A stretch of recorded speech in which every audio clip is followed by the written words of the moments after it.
পদ্মার বুকে জেগে ওঠা নতুন এক জনপদ ভাসমান চর। এক সময় এই মানুষগুলোরও ছিল আপন ঠিকানা।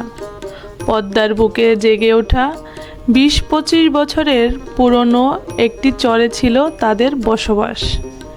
সেখানে ছিল স্বপ্ন, ছিল স্মৃতি, ছিল জীবনের সবটুকু অর্জন। কিন্তু পদ্মার ভাঙনে একে একে সব কিছু কেড়ে নেয়। নদী গর্ভে হারিয়ে যায় ঘরবাড়ি, ফসল জমি, গাছপালা, আর ভেঙে যায় অসংখ্য পরিবারের স্বপ্ন। জীবন তো থেমে থাকে না, তাই বাধ্য হয়েই তারা আশ্রয় নিয়েছে পদ্মার বুকে নতুন করে জেগে ওঠা এই ভাসমান চরে। এখানে আবার নতুন করে শুরু হয়েছে বেঁচে থাকার লড়াই। এই চরের মানুষের প্রধান জীবিকা গরু ও ছাগল পালন। সামান্য এই আয়ের উপর নির্ভর করেই চলে তাদের সংসার। কিন্তু জীবন এখানে মোটেও সহজ নয়। একটি স্কুলে যেতে পাড়ি দিতে হয় দীর্ঘ পথ, কলেজে আরও অনেক দূর। অসুস্থ হলে দ্রুত চিকিৎসা পাওয়া যেন ভাগ্যের ব্যাপার। পুরো চর জুড়ে নেই কোনো বিদ্যুতের ব্যবস্থা। দিনের আলো ফুরিয়ে গেলে অন্ধকার হয়ে ওঠে তাদের সঙ্গী। তবু হার মানেননি তারা। প্রতিটি ভোরে নতুন আশায় ঘর থেকে বের হন। প্রতিটি সন্ধ্যায় ফিরে আসেন আগামী দিনের স্বপ্ন নিয়ে। নদী যতবার কেড়ে নিয়েছে ততবারই তারা নতুন করে জীবন গড়ার সাহস দেখিয়েছেন। আজকের এই ডকুমেন্টারিতে আমরা জানাবো পদ্মার বুকে ভাসমান চরে মানুষের বাস্তব জীবন, তাদের সুখ দুঃখ, সংগ্রাম, স্বপ্ন এবং প্রতিকূলতার মাঝে টিকে থাকার এক অবিশ্বাস্য গল্প। চলুন শুরু করা যাক ভাসমান চরের মানুষের জীবনের অজানা অধ্যায়। ভাসমান চরে যাওয়ার জন্য আমাদেরকে দুটো নৌকায় উঠতে হবে, একটা খেয়া নৌকা আর একটা ছোট্ট ডিঙি নৌকা। এখন আমরা রওনা হয়েছি খেয়া নৌকায়।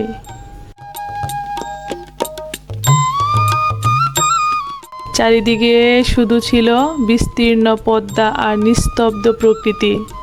হঠাৎ করেই আকাশ কালো মেঘে ঢেকে গেল। মুহূর্তের মধ্যেই শুরু হয়ে গেল প্রবল ঝড়ো হাওয়া আর মুষলধারে বৃষ্টি। নদীর মাঝখানে এমন ভৈরী আবহাওয়ার মুখোমুখি হয়ে সত্যি ভয় পেয়ে গিয়েছিলাম। চারপাশে শুধু উত্তাল ঢেউ, মাথার উপর কালো আকাশ আর সামনে অনিশ্চিত পথ। তখন একটাই প্রার্থনা ছিল, নিরাপদে যেন তীরে পৌঁছাতে পারি। প্রকৃতির এই অপরূপ দৃশ্য সত্যি অসাধারণ সুন্দর, তেমনি ভয়ঙ্কর। পদ্মার বুকে সেই মুহূর্তটি আজীবন মনে থাকবে।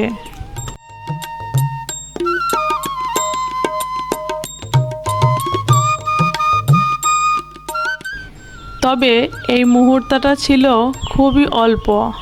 এখনকার বৃষ্টি এই আছে এই নেই, তবু সব কিছু মিলিয়ে একদম অসাধারণ কিছু সময় পার করেছি। এই পথে পায়ে হেঁটে পার হওয়া যেত, কিন্তু বর্ষার পানি বাড়তে শুরু করেছে। এখন চারিদিকে পানি ছড়িয়ে পড়েছে, ধীরে ধীরে নদীর কানায় কানায় পূর্ণ হয়ে উঠেছে।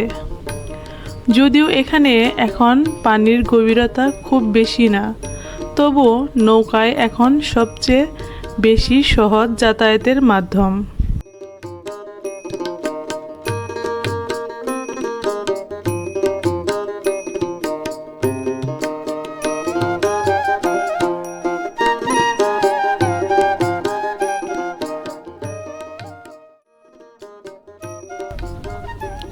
বর্ষার এই পানি যেমন মানুষের চলাচলে কিছুটা কষ্ট বাড়িয়েছে, তেমনি প্রকৃতিকে দিয়েছে এক অপরূপ সৌন্দর্য।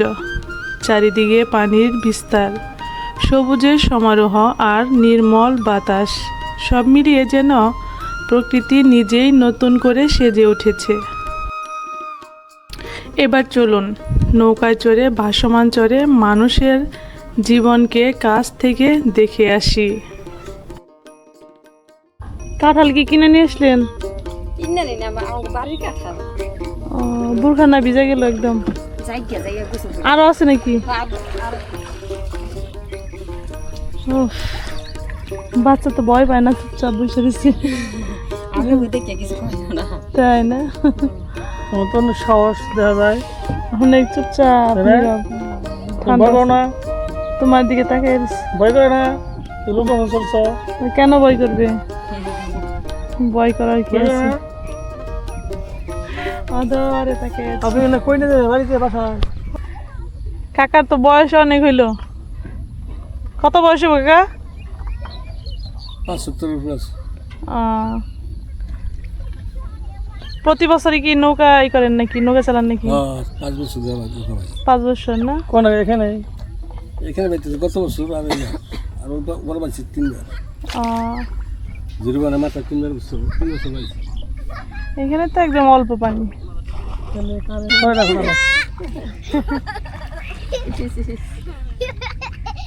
দেখো এটা তো পোলা পানি। এই ডুবে যাবা, ডুবে যাবা। ভয় করে না? ভয় করে না? ঠান্ডা লাগবে?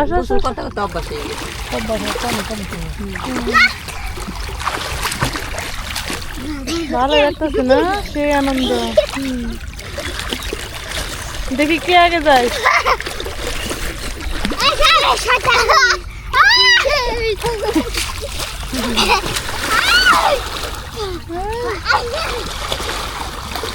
এইভাবে বাচ্চারা সাঁতার শিখে যায়।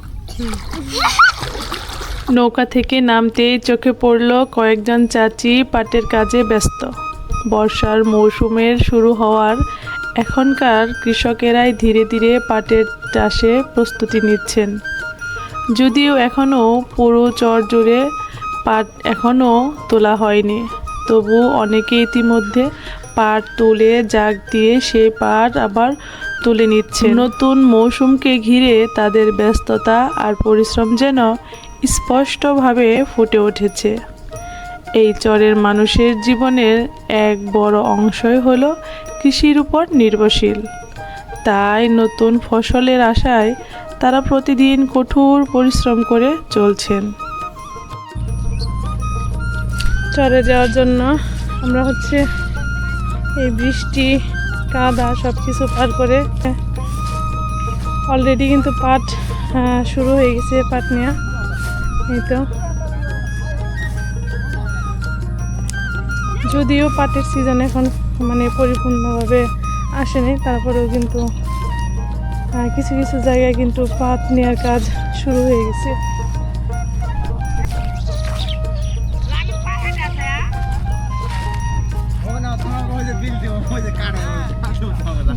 পাট নেওয়া শুরু হয়ে গেছে না?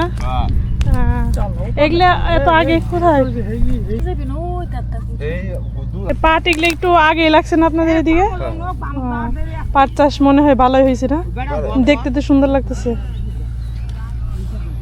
কি ওই একটা জিনিস তো একজন দেই তো স্ট্যাম্প না, কেনা স্ট্যাম্প ছাড়া দেওয়া তো ভালো না। কিছু দিলে স্ট্যাম্প দিতে হয় না? কারণ আজকালকার মানুষের উপর কোনো বিশ্বাস নাই। না, বেঈমান মানুষ বেঈমান। চলে কিস্তি ছাড়নি আপনারা? না না, হ্যাঁ সুন্দর ডাক দিয়ে নিয়ে যাবেন। আচ্ছা 4,500 গতবার কত ছিল? 3,036 এরকম। এক এক জায়গায় এক এক রকম যায় আর কি। আমাদের দেশ বাংলাদেশ তো অনেক বয়স। পাট নিতেছেন আপনাদের এগুলা নাকি মানুষের না? কত করে দিন দেয়? মানে এই যে উঠাই দিবেন পাট, অর্ধেক নিবেন না? ছেলে মেয়ে নাই? ছেলে এত পরিশ্রম করতে হবে কেন? ছেলের বউর জন্য নাকি? কাকা বেঁচে আছে নাকি? কাকা নাই না? কাকির বয়স কত? হয় কম 80 হইব না? 80 হইব না? 400-500 বছর, 400-500 বছর তার মানুষ বাঁচে না এখন।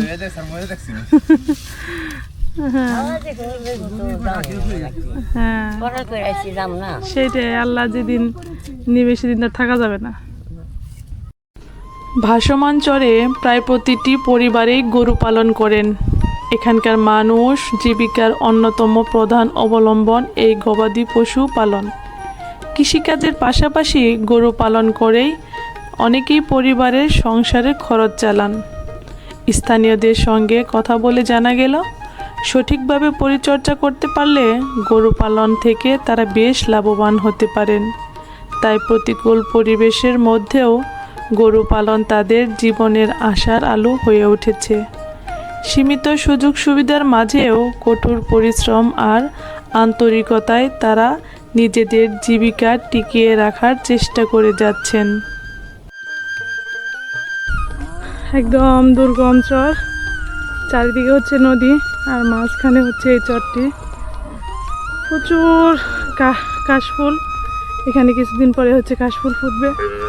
আর প্রচুর গরু ছাগল কিন্তু এই চরের মাঝে মানুষ ছেড়ে লালন পালন করতেছে, মানে বিশাল একটি চর।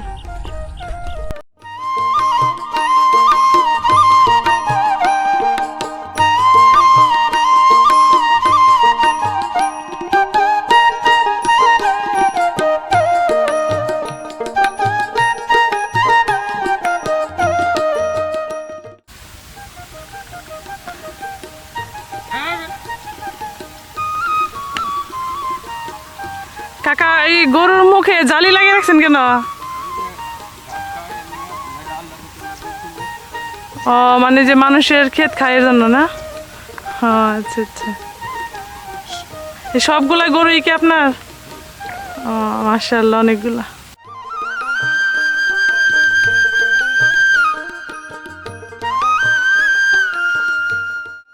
চরের পথে হাঁটতে হাঁটতে আমাদের বেশ কয়েকবার বৃষ্টির মুখোমুখি হতে হয়েছে। কখনো ঝিরিঝিরি বৃষ্টি, আবার কিছুক্ষণ পরেই ঝলমলে রোদ। আষাঢ় মাসের এ যেন এক চিরচেনা রূপ, মুহূর্তেই বদলে যায় প্রকৃতির চেহারা। বৃষ্টি আর কাদার কারণেই চলতে কিছুটা কষ্ট হলেও চারপাশের অপরূপ সৌন্দর্য সেই ক্লান্তিকে অনেকটাই ভুলিয়ে দেয়। সবুজ মাঠ, ভেজা মাটির গন্ধ আর শীতল বাতাস সব মিলিয়ে এক অন্যরকম অনুভূতি। এভাবে পথ চলতে চলতে পৌঁছে গেলাম ভাসমান চরে। ঠিক তখনই আবার হালকা বৃষ্টি শুরু হলো, তাই আশ্রয় নিলাম একটি ছোট্ট ঘরে। কিছুক্ষণ বিশ্রাম নিতে নিতেই চোখে পড়ল সুন্দর দৃশ্য। বৃষ্টির পানি মাটির হাঁড়িতে খুব যত্ন করে সংগ্রহ করছেন এখানকার মানুষ, কারণ এই চরে বিশুদ্ধ পানির তেমন কোনো ব্যবস্থা নেই। তাই বর্ষার এই বৃষ্টির পানি তাদের কাছে অনেক মূল্যবান। সেই পানি সংগ্রহ করে তারা রান্না করেন এবং কি পান করে থাকেন। প্রকৃতির সঙ্গে তাল মিলিয়ে বেঁচে থাকার এমন বাস্তব চিত্র যেন ভাসমান চরে মানুষের জীবন সংগ্রামের এক নীরব গল্প।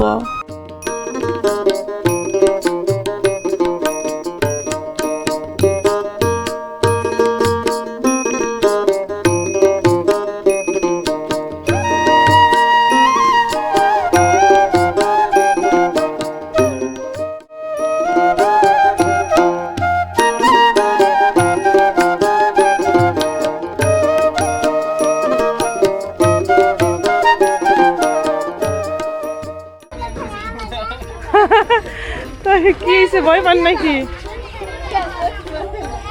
কই গাই ফানাইতেছে? আমাদের গাই ফানাইতেছে সবগুলা গরু আপনাদেরই? কয়টা গরু আছে এখানে? সেই বাইরে আছে। কতদিন হয়েছে বাচ্চারা? এটা 2 মাস। গরু দোয়ান না, দুধ দোয়ান না? 5 বছর না? এরা এগুলো কয় কেজি হয় দুধ? কয় কেজি হয়? ওই 15 কেজি হয়। 15 কেজি হয় না? আচ্ছা আচ্ছা। চরে বসবাস করেন কতদিন যাবত? কোথায় ছিলেন? এর আগে ওই বিক্রমপুর ছিলাম। ও, মূলত আপনাদের বাড়ি বিক্রমপুরেই? হ্যাঁ। এখানে শুধু গরু ছাগল পালার জন্য এখানে বসবাস করেন? তা অনেক সুন্দর চরটা, কিন্তু খোলামেলা। এমনি চোর ডাকাতের ভয়টাই নাই তো না? না, এমনি পাহারা দেয়। পাহারাদার আছে না? নিজেরাই পাহারা দিতে হয়। ওই আপনারা নিজেরাই পাহারা দেন? আচ্ছা আচ্ছা। আপনিও কি এখানে বসবাস করেন? ওই যে বাসা না? আচ্ছা আচ্ছা। গরুগুলা কিন্তু মাশাআল্লাহ অনেক বেশি সুন্দর। অনেক জায়গায় দেখি যে গরু মানে শুকনা থাকে, শুষ্ক থাকে। এই গরু যে খাবার খাওয়ান, এই যে ঘাস, এগুলো কি যে যার মতে না আলাদা জমি? জমিন রেখে টাকাটা রেখে ঘাস বুনতে হয়, আবার ঘাস এমনি হয়।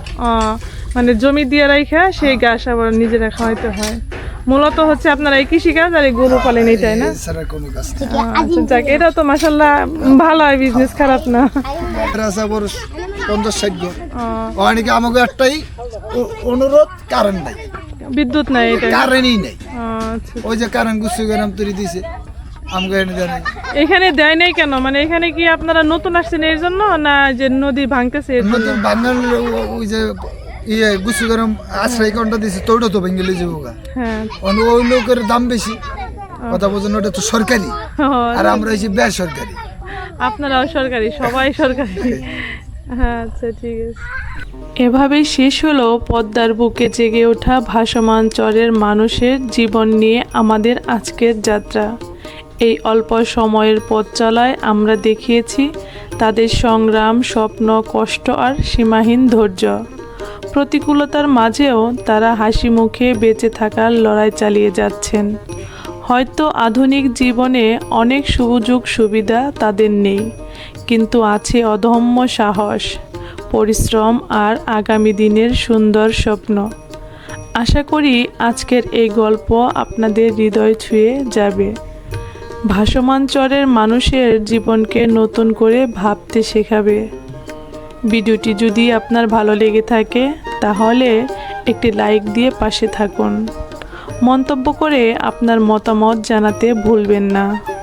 আর এমন বাস্তব জীবন ভিত্তিক ডকুমেন্টারি দেখতে আমাদের চ্যানেলটি সাবস্ক্রাইব করে বেল আইকনটি অন করে রাখুন।